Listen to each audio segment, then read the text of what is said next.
Mars, the red planet. We've long wondered if it's harbored life. Some have dreamt of walking on its surface.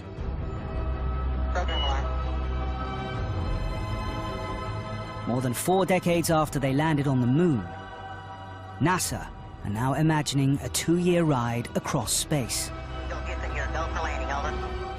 to Mars. The scorecard of Mars is, at best, 50-50.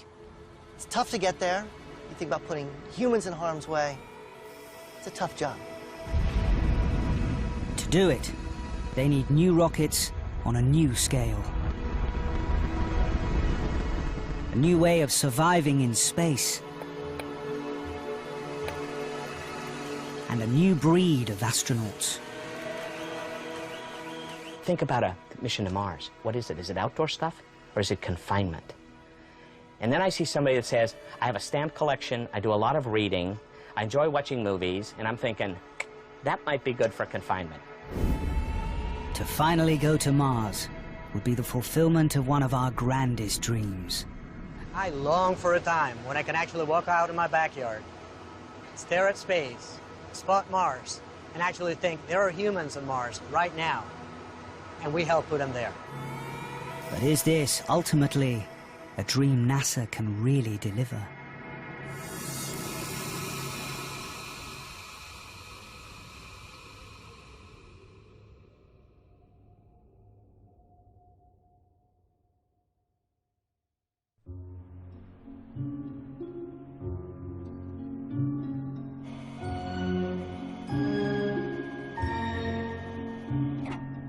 Right now, on Mars, there is an object the size of a car roaming about on the surface.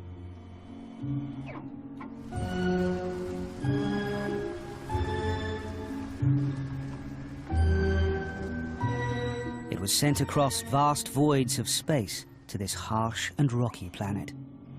And now, every day, it opens its eyes upon another world, trawls the surface for signs of life, and sends back images like these.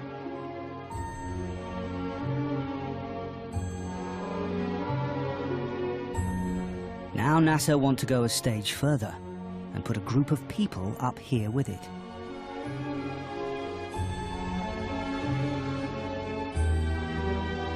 And so, the man who masterminded the landing of this rover is now part of a team trying to work out if humans can safely be sent to join it on Mars.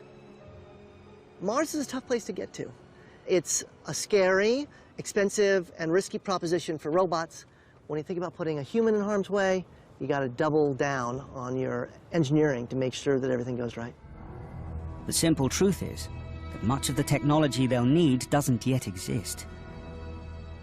People get, I think, confused by the technologies on Star Trek, and perhaps in 400 or 500 years from now we'll have those kinds of technologies available. But for the present time, if we want to do space exploration, there are risks. And the longer the mission and the farther away we go, then the higher the risks are going to be. The history of previous unmanned missions provides little comfort. So Mars is a risky place to go. Early attempts, Mariner 3, Mariner 8, almost everything the Soviets tried to put there. The Mars Polar Lander in '99, all these missions have failed. The scorecard of Mars is, at best, 50-50. So as NASA set their sights on a manned mission to Mars, can they pull it off?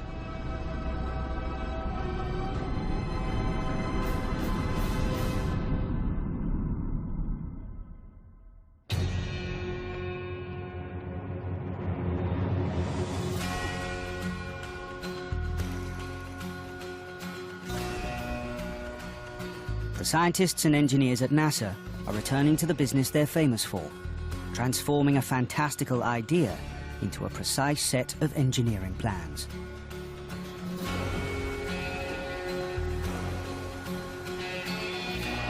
These are the people who must face and overcome every problem involved in sending human beings 56 million kilometers from Earth. Everything from stopping them from going mad with boredom to dealing with years of human waste. It's quite a challenge, and the team must begin at the beginning, by escaping planet Earth.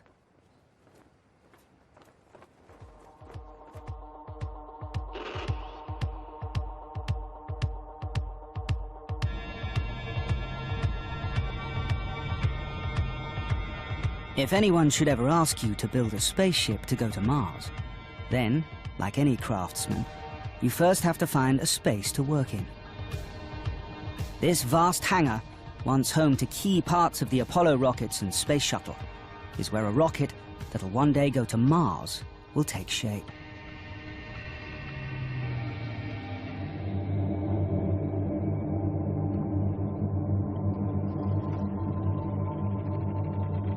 Ricardo Navarro is clearing the decks, so that assembly of the rocket can begin.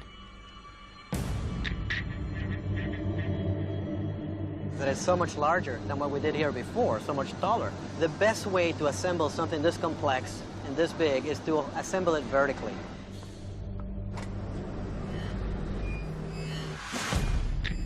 You generally want to build like you fly. So they start at the bottom with the fuel tanks. This is as high as we can go using the elevator. The rest is on foot.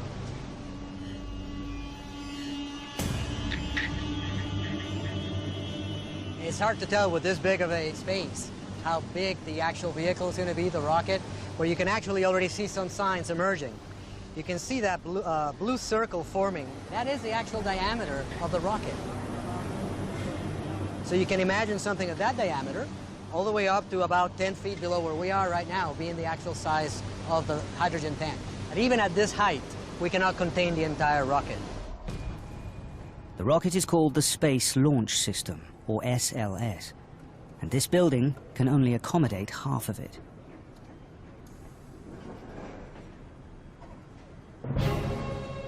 So far, very little of the SLS exists beyond the drawing boards, save for one part that's already under construction.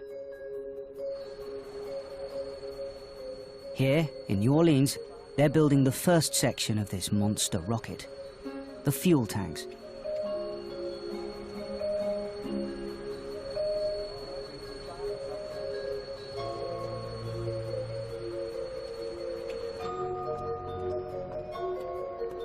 Lead engineer Todd May has come to see the first completed section.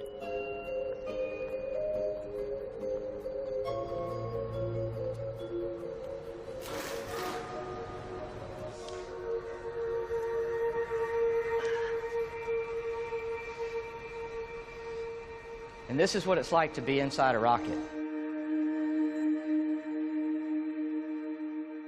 To keep it light, it's made out of aluminium, using a design inspired by nature. This is an isogrid pattern. It looks a little bit like honeycombs. You know, bees are pretty smart. We make this this way to actually keep most of the strength of the material while being able to remove 90% of the weight. Keeping the weight down is imperative, because this 7-meter-high slab is just one of many, which will make up the overall rocket. Now, to make a core of a rocket, you actually have to have the equivalent of 10 of these tall. You have a hydrogen tank, which is the equivalent of 5 of these, plus a dome on either end, and then the liquid oxygen tank, which is 2 of these with a dome on either end. The core, when you're finished, is 2/3 of a football field long. By the time you add the interim upper stage, it's taller than the Statue of Liberty. This giant piece of metal will be useful for just moments. So to give you a sense of what's going on through launch, this section, which is filled with rocket fuel, is pouring it out through the engines very quickly. Just one section like this would empty in about a minute. This is the only piece of the rocket that exists right now. But before it can be tested in 2017, millions of other parts will be made to join it.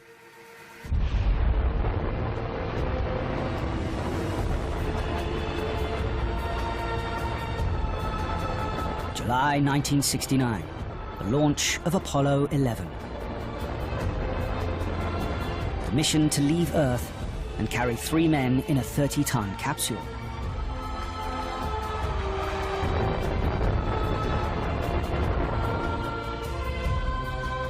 A distance of 385,000 kilometers.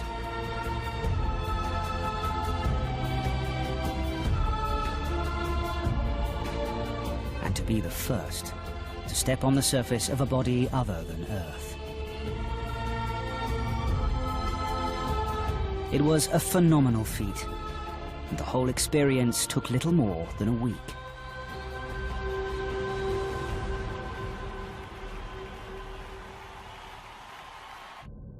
But Mars is a very different proposition to the Moon. Lying 56 million kilometers from Earth, Mars is over 140 times farther away.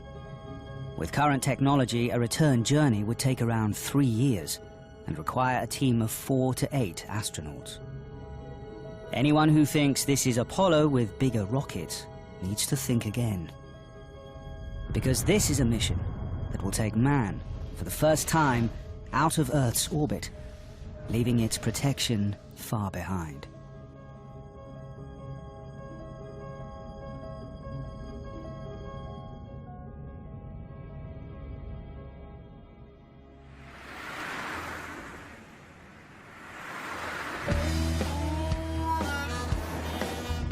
Stennis, Mississippi. This is the place where every single rocket engine that NASA has ever built has been tested, from Saturn V to the Space Shuttle main engine.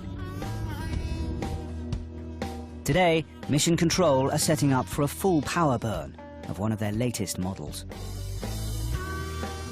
Gary Benton, who's in charge of rocket testing, has come to oversee the burn.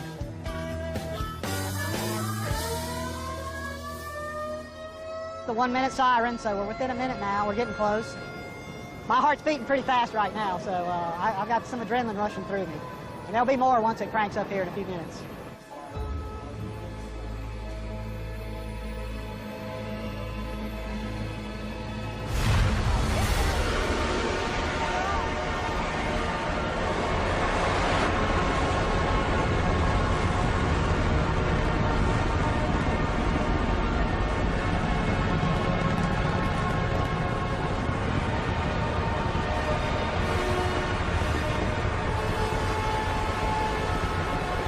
An engine like this will be just one of 6, which will help propel the SLS into orbit.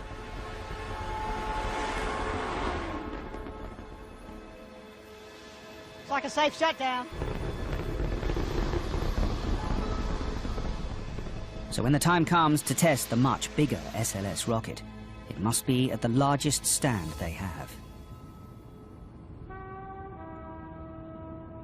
Like so much in the mission to Mars, they'll be standing on the shoulders of NASA's previous missions, borrowing and repurposing the best from Apollo and the shuttle.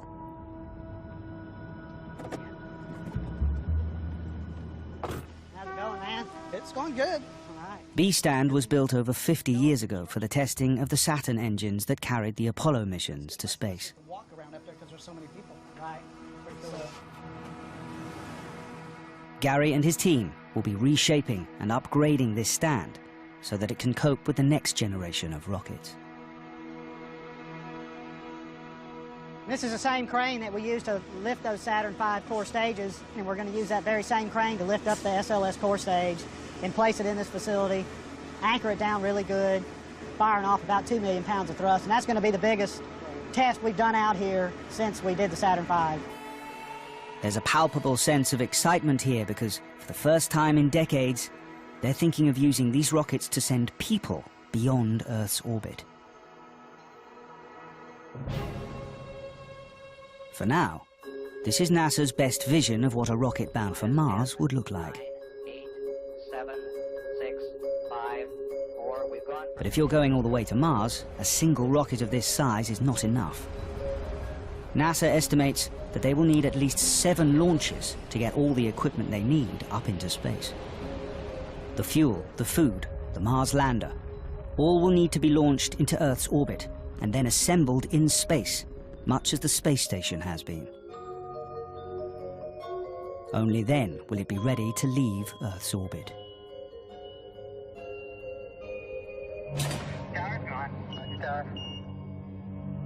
But there's an uncomfortable truth about the journey ahead. Since they can't carry enough fuel for the full distance, they need to rely on Mars's gravity to pull them in. It's called the slingshot effect, and it means that once they're off, there's no turning back. Anyone who's willing to leave the safety of Earth behind needs to be a very particular type of person.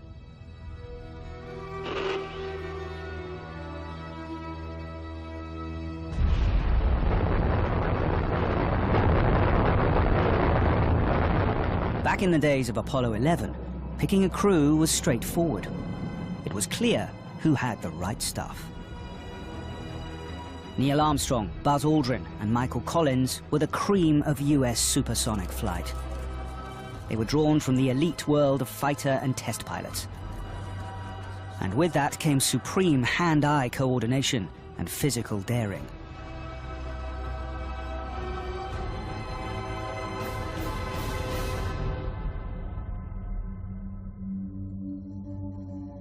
But these may not be the same skills you'd need to go to Mars. I noticed that a lot of the astronauts were of the old school. I hunt, I fish, I ski, I climb mountains, I climb trees, you know, lots of outdoor stuff. But think about a mission to Mars. What is it? Is it outdoor stuff or is it confinement? And then I see somebody that says, I have a stamp collection, I do a lot of reading, I enjoy watching movies, and I'm thinking, that might be good for confinement. Dr. David Dinges is interested in how you select a crew and safeguard their psychological welfare in space. And the key issue is really understanding who's going to develop a problem and when will it develop. Will all the crew develop it? How do we detect it? How do we prevent it to begin with? To date, the only answers come from a Russian study, an Earthbound simulation of the approximately 520 days in isolation it would take for a return trip to the Red Planet. As the Russian study was gearing up, Dr. Dinges set himself a challenge. Could he use his expert knowledge to anticipate who would fare best in confinement? In the Mars 520 mission, I watched the crew intensively, and I wanted to see them during the maelstrom of media attention before they went into the chamber and how they interacted in that environment, and body posture, where they were looking, what they said. When they went in, he made his prediction. And I made notes, and I wrote down a variety of things. I made predictions, and this is true. I sealed it up in an envelope and put it in the drawer and waited till the mission was over. In this footage released by the European Space Agency, the astronauts look well. But by the end, deep troubles were brewing. The bottom line is that out of 6 people who went, only 2 didn't have significant behavioral problems of one kind or another. A couple of them experienced insomnia, one experienced some depression, another was more socially isolated. But the 2 I predicted would make it just fine, made it just fine. Like the Apollo missions, the Russian study was all male. But what if NASA were to shake up this tradition? I suspect we're going to find in some areas women have a slight advantage, in some areas men have a slight advantage, bone loss or radiation. And so I think a mixed crew is likely. The agencies want to show that the astronauts represent humanity, right? And that's a reasonable thing to do. NASA hoped to launch the mission in 2033. So the astronauts who'll get to go are probably still at school.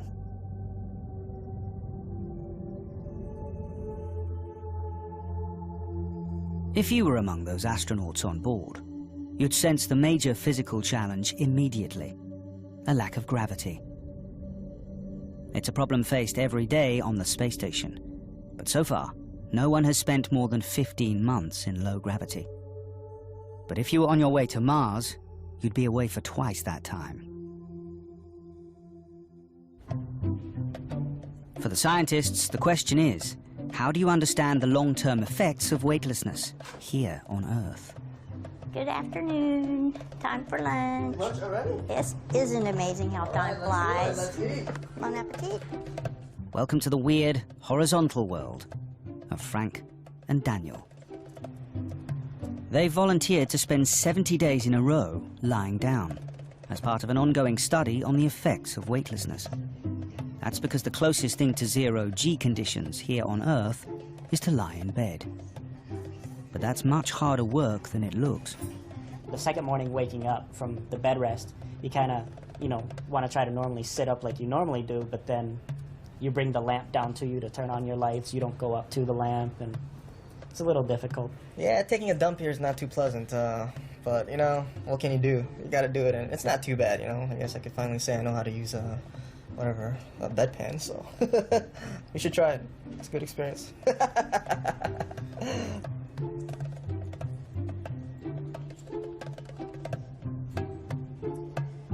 Hey, Frank, how is it going? It's been pretty good, you know. You're on bed rest day 28. That is correct. Yeah, so how was it when you first went head down? Dr. Ronnie Cromwell is running the trial, which overall has 27 subjects. And so we get people from all walks of life. We've had people who are between jobs that are looking for something to do. We've had people that wish they had been able to be an astronaut, and since that couldn't happen, they wanted to do the next best thing. Ronnie ensures that all the subjects are kept with their heads tilted 6 degrees down, which best emulates the effects of space.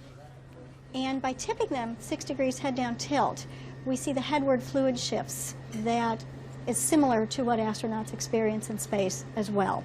And by doing that, we can then study the mechanism for these changes, as well as develop countermeasures to mitigate these changes. A typical day starts with breakfast in bed. And a shower in bed.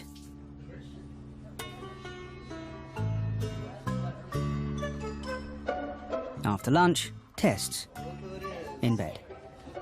Yeah, my favorite part. Today they're investigating a mission-critical problem.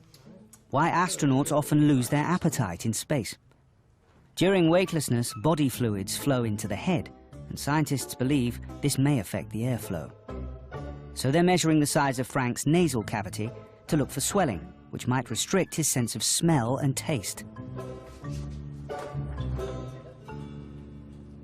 Daniel is slightly luckier. He's among the 50% of subjects who are selected to occasionally escape bed to study the effects of exercise. It can be a little bewildering.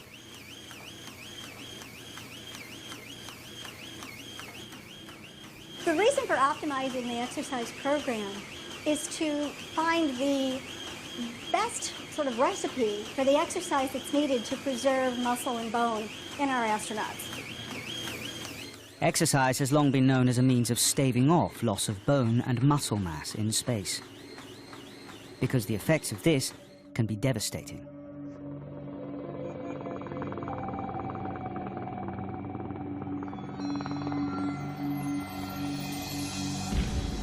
These astronauts, just landed from the Soyuz capsule in 2013, are too weak to even stand, let alone walk. On a mission to Mars, the effects would be even more pronounced. After all, it's a much longer journey. But there'll be no one on Mars to carry them away. The astronauts must be able to step out of the capsule and onto the Martian surface by themselves.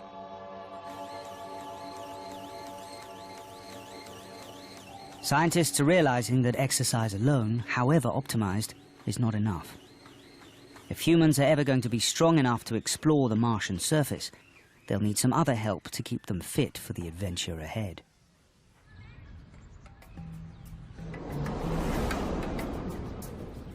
You may never even notice it, but millions of years of evolution have finely tuned your body to conditions on planet Earth, so that cells in your muscle and your bone simply can't grow without the force of gravity acting on them.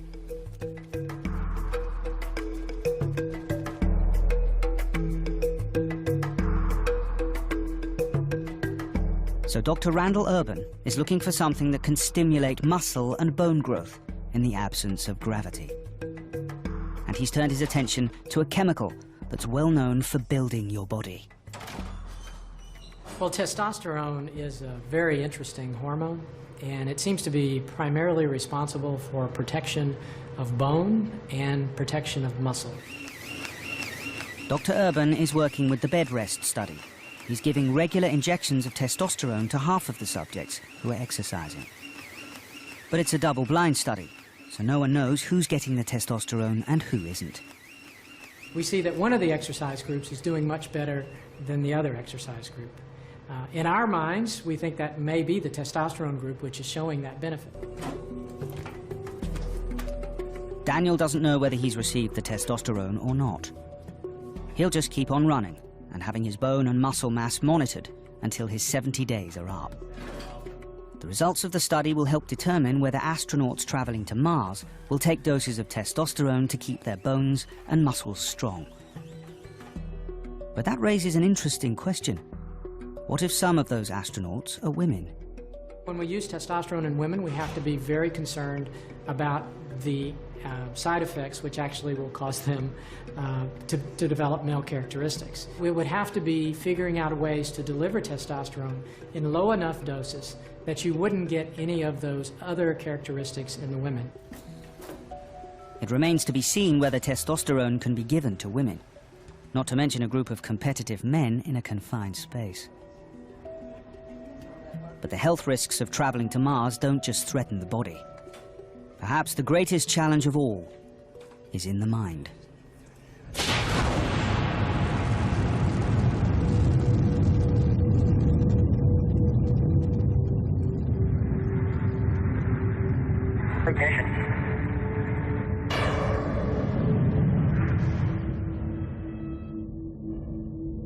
Imagine you're one of the astronauts, and you've now been on board for several months in the same small place with the same few people.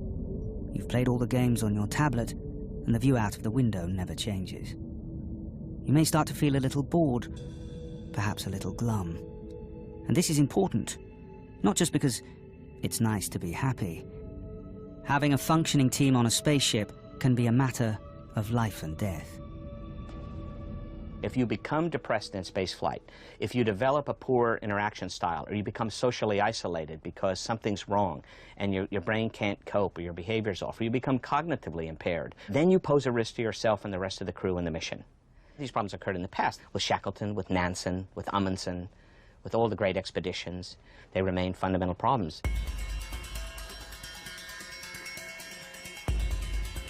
One solution being tested by Dr. Dinges and his team is to use the spacecraft's onboard cameras to watch over the astronauts day and night.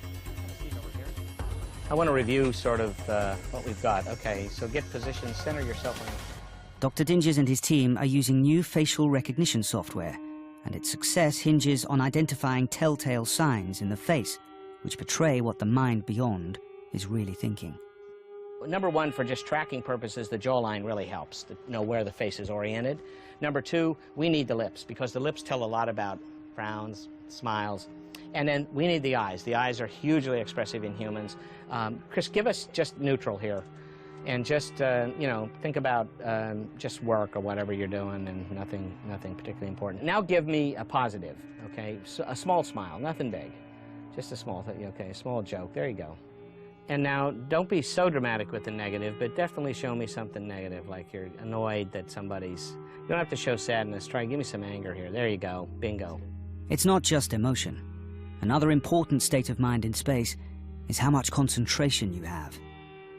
We discovered that the most reliable measure, better than brainwave, was speed of the eyelid closure, the levator palpebrae muscle in the eyelid. And that's what these little green boxes are tracking. And as we get more tired, no matter what we're doing, the speed of the eyelid blink slows. Now, it's only slowing in 100, 200, 300 thousandths of a second, so it's almost not visible to a human. But in this case, the computer can measure it with a great deal of precision, and that means you're highly likely to have a lapse of attention, to have either a microsleep or fail to respond in a timely manner to something you're monitoring. And that's why this is so valuable, because now we know your emotion, and we know if you're tired or fatigued from inadequate sleep, sleep loss, circadian desynchrony on the spacecraft. But is it overkill to design a machine to do a job so instinctive for humans? Now, you could argue, well, can't a human just do it then? Are you serious? Is a human going to actually look at, you know, every 30 seconds or minute a face constantly for a 17-month mission and every astronaut? It's not realistic. Better to have a machine do it with an algorithm, then it feeds it back in aggregate, and then a human can say, give me that section of the mission right here, and give me this astronaut, and let me, what's going on here? Because we saw a big spike here. But what this research cannot answer is the question that might keep a would-be Mars astronaut awake at night. What if you, or one of your crew members, did break down? How would you deal with it? You can't step outside to calm down. It's a frightening thought, one we've never faced before. Thankfully, life in space is not all rumination and introspection. There are everyday practical issues to attend to. How do you keep yourself clean, tidy, healthy? How do you cope with the barest necessities?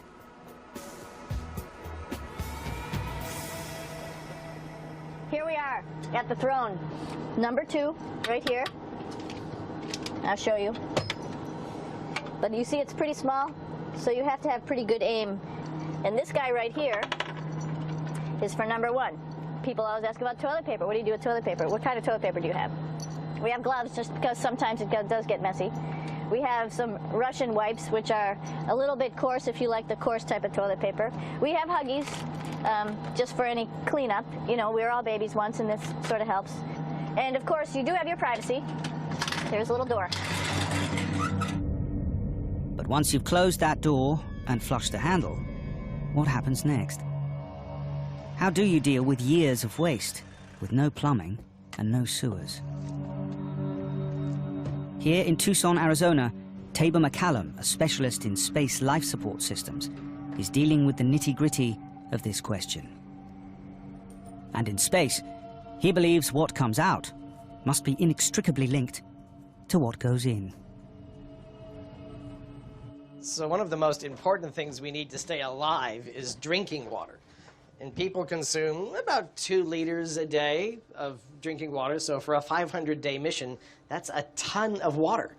For crew, that's 4 tons of water you'd have to bring with you. So we have to drink the same water over and over again. Tabor is into recycling in a big way.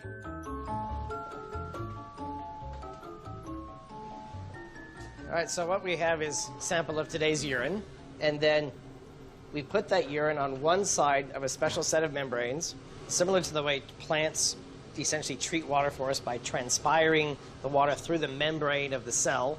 Water then goes in on one side of the membrane, travels from molecule to molecule, and at the other side of the membrane evaporates away. So it's a process of hydration and dehydration, and in that process of the membrane, we selectively only get water. He's hoping to reclaim 98% of drinkable water from the crew's urine. That's a significant improvement from the 75% currently recycled on the space station. But Tabor has also set his sights on solid waste. There's 2 issues with solid waste. One is there is water in that solid waste that we'd like to extract. But even if you didn't bother to extract that water out, what am I going to do with bags of solid human waste for a year and a half? We've got to stabilize it somehow that it won't produce lots of gases and smell bad and ferment, and I mean, who knows. So some people keep suggesting, why don't you just blast this waste into outer space?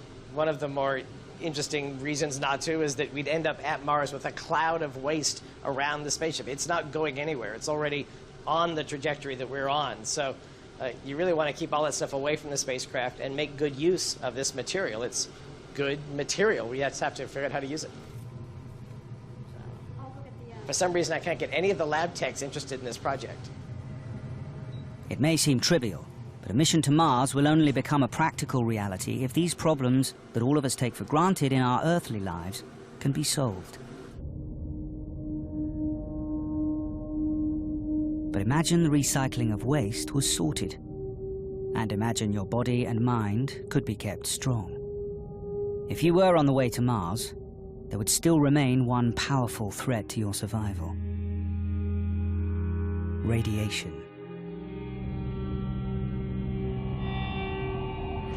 Just how much radiation you as an astronaut would be exposed to was quantified by the recent Curiosity mission. And they found it to be several hundred times more intense than on Earth. And that's a problem. So one important factor of actually life on Earth and how we were able to evolve is that we're protected from the radiation of galactic cosmic rays and from the radiation of the sun by the magnetic field of the Earth, which is caused by the iron core of the Earth. That magnetic field creates a protective shield around our planet, called the magnetosphere, which deflects radiation.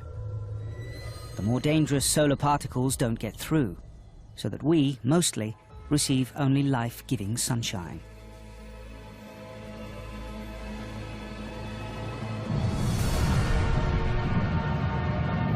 But out in space, everything is different. Out here, the bubbling surface of the sun occasionally builds to a huge explosion.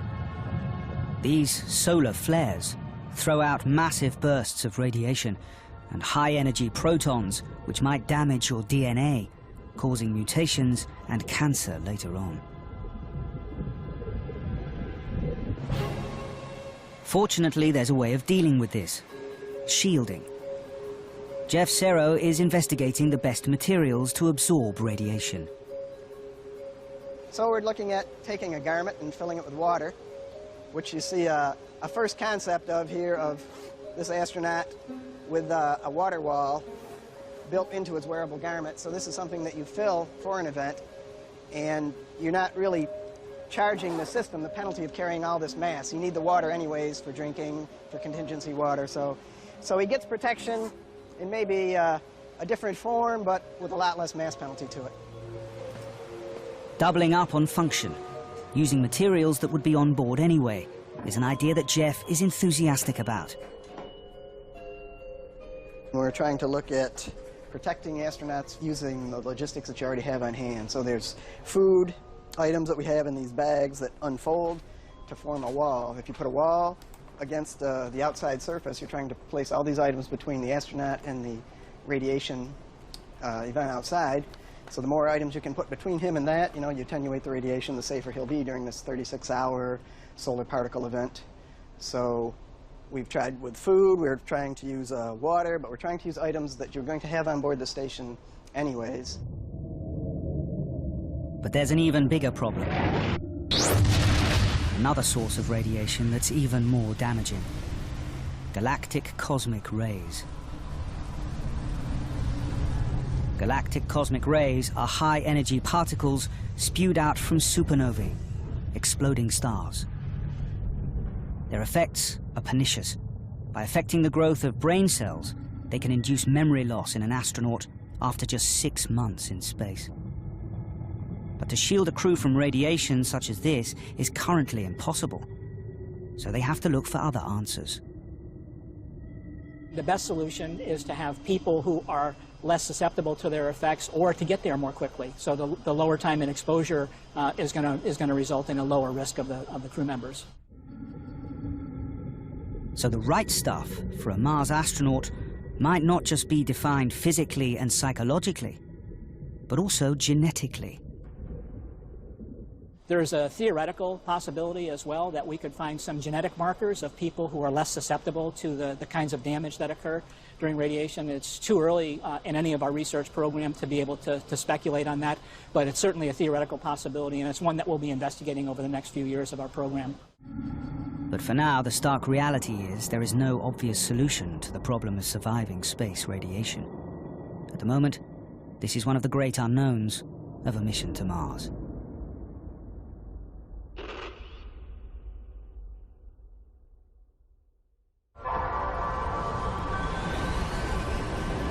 But assume you've escaped the radiation, and the mission is on track. After being launched in the world's biggest rocket, you've staved off the weakening effects of zero gravity. You've kept yourself sane. You've managed to recycle everything. And you've survived solar flares. So now, after traveling for over 8 months and across 56 million kilometers of space, you're finally arriving at the planet Mars. Now comes the greatest engineering challenge of the whole mission: landing. Dr. Adam Steltzner has been set the task of working out how it'll be done. He masterminded the audacious landing of the Curiosity rover on Mars in 2013. I have tried to describe that many times, and I fall short. And I fall short because it pegged my emotion level. You know, I have a meter, it just buried the needle. But my career's not over. I'm going to try and make something better. But landing a human crew is a different matter entirely. Landing Curiosity, a ton. Biggest thing we've landed on Mars to date. A challenge, but not nearly as much of a challenge as landing humans. Humans are sensitive, they're delicate, they don't like a lot of G's, they like to carry water with them, they're heavy. So we think that landing humans might be something like 40 metric tons, or maybe more. Once again, with a spacecraft carrying humans, it's the bigger size that raises challenges. There's this interesting bit of physics that occurs as you scale up things. Imagine scaling up a drop of water. As it gets small or big, its weight goes up with the size of it cubed, raised to the third power. But its aerodynamic drag gets larger based on its area, which is its diameter squared. What that means is the bigger this self-similar thing gets, the more easily it falls. Same thing happens with spacecraft. So if you think about Curiosity, she came in going very, very fast, slowing down, and eventually making contact with the surface. The smaller size of Curiosity meant that it was successfully slowed by aerodynamic drag as it fell. But scaling up the size for a human lander changes the physics of landing radically. I've got this self-similar shape. I'm going to not put Curiosity on the surface, but I'm going to put 2 Curiosities. Okay, 3, 4, 5, getting a little challenging, 40. Now, all of a sudden, I can't fly that shape. It's the same shape it was before. It's packed at the same densities of spacecraft, but now it ends up flying a trajectory that intersects the surface of Mars when it's moving Mach 20. Not good. Perhaps to get really big things to the surface of Mars, what we need to do is we need to make our shape like this, which regular rockets look like. But when we come flying in, we don't put the pointy end in or the back end in, we come in sideways.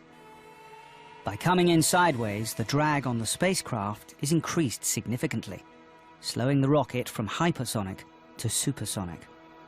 To slow it down further, you need something else to push against the gravity of Mars. It's called supersonic retropropulsion. Imagine motorbiking with your mouth open at 60 miles an hour.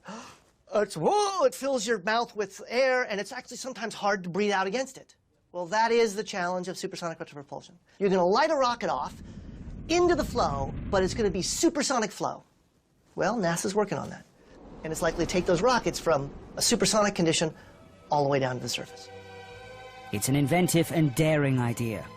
But to carry out this maneuver calls once more on one of the sticking points that bedevils this entire mission: fuel. Retro rockets will need a lot of it, and where that fuel comes from is something NASA will have to solve if they are ever to reach Mars.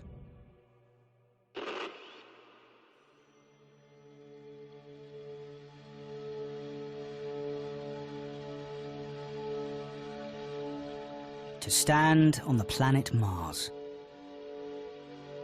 What would be the reality of this centuries-old dream? Well, the good news is not a lot of weather on Mars. It's very dry, it's windy, it can be dusty. But the bad news is that when the little weather there does stir the dust, it can create scenes like this. These are real images of a dust storm on Mars captured by a NASA rover. When these storms do kick up, they can go on for months and envelop the whole planet. It's likely to be a far harsher situation than any astronaut faced on the lunar landings. Even on the moon, conditions weren't easy. Lunar soil is clingy and caustic. Its particles were small enough to cause a kind of lunar dust hay fever in the astronauts, and sharp enough to wear through their Kevlar boots. But no Apollo mission stayed on the moon for longer than 4 days, and they all used their lander as a base. On Mars, life will be harder. The dust whipping around in the wind is known to contain carcinogens and other damaging chemicals called perchlorates. What's more, Mars astronauts will be expected to stay for a whole year before the planets line up for them to take the shortest journey back to Earth. So for these astronauts to live and work comfortably on the Martian surface, they're going to need a new form of protection.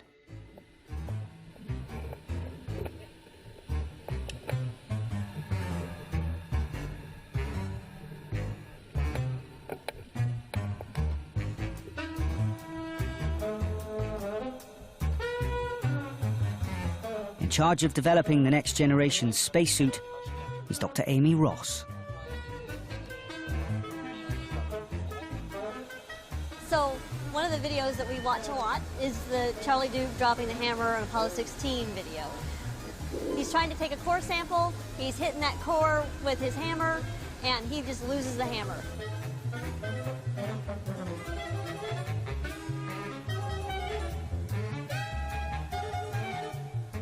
He has real trouble retrieving the hammer. So he just resorts basically to falling on it. You can see we've progressed quite a ways, and so our crew members now and our subjects now can do a lot of those functional, realistic tasks that you need to do in a much more normal fashion that didn't scare spacesuit engineers like Charlie did on Apollo. Remarkably, spacesuits have changed little since the Apollo days, and those worn on the space station are just as bulky. So Amy is looking to slim down and add flexibility in every way she can. So we have a side bearing that allows you to rotate your shoulder, and then we have an upper arm bearing, which you can see here, that lets you rotate your arm. Okay.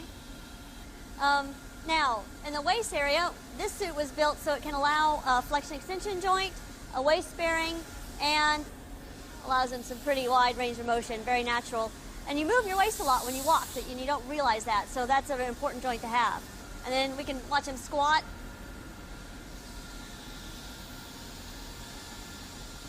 He can get down to his boots, so he can adjust his boots when the suit's pressurized.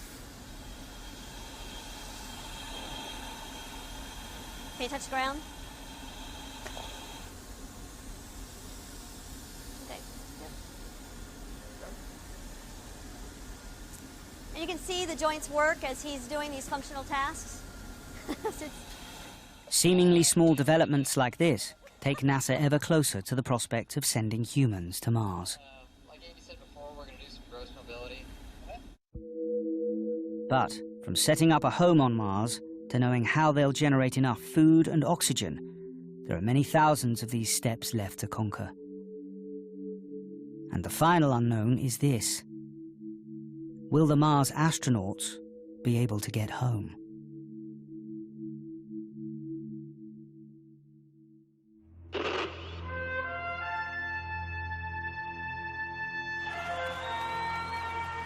When the Apollo astronauts returned, it was to a hero's welcome.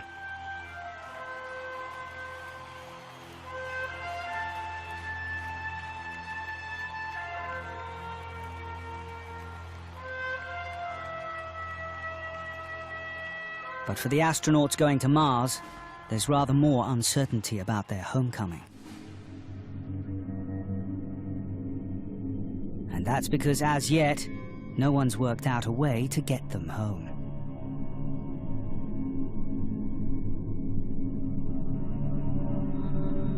For now, this is a problem that NASA is trying to solve. I would expect that they would come back. We wouldn't design a mission unless we were pretty certain that they were going to be able to get back safely. That's one of our objectives. You know, we want to explore, which means getting there, coming back, and telling us what happened.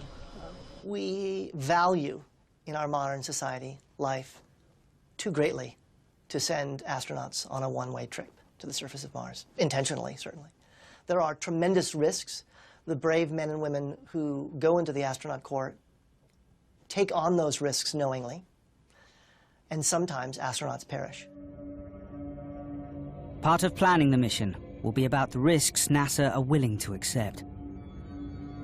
But that's a delicate balance, because the more they aim to protect the astronauts, the higher the cost, and the further into the future the dream will be pushed.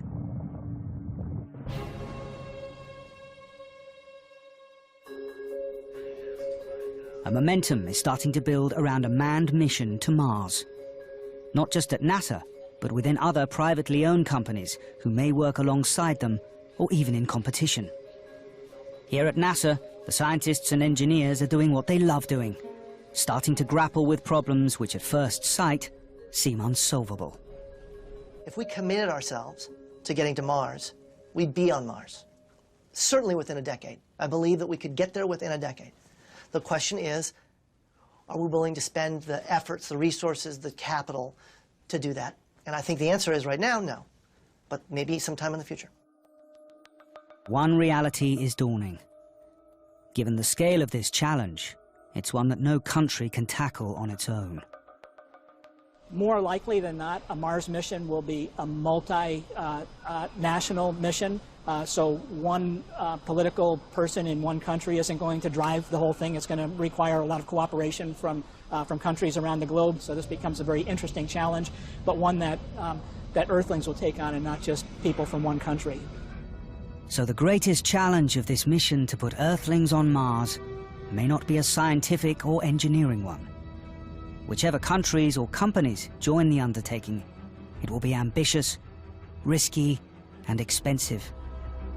But above all, their challenge is to rekindle the dream of manned space travel beyond our own planet. What are we doing when we are exploring other worlds, other planets, our solar system, our universe? We are engaging in one of the most fundamentally human acts. We are following our curiosity. We are more curious than any other creature on this planet.